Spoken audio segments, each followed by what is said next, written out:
Now, there are some in a predominant religious system, which is the Catholics, who try to imply that partaking of the Lord's table, you're actually literally partaking of his flesh. But that's not what he's talking about here. It's not literal. In the context, when he's talking about the bread of life, he's talking about that which sustains our life. Now, he's not talking about physical life here. He's talking about eternal life, different kind of life that he's talking about in the context.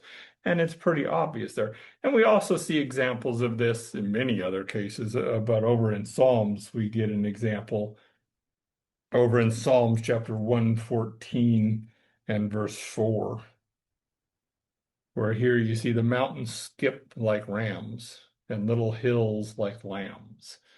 Or are they literally going to get up and start skipping around? That's not what it's talking about. It's being used figuratively. So we take it for what it actually means.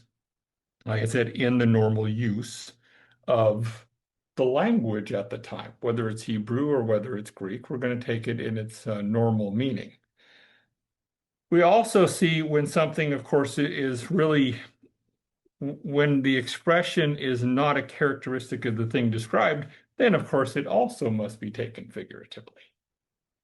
So there's some areas where we're using figurative speech, and then there's other areas where, yeah, okay, this thing doesn't really relate to anything like the rocks crying out.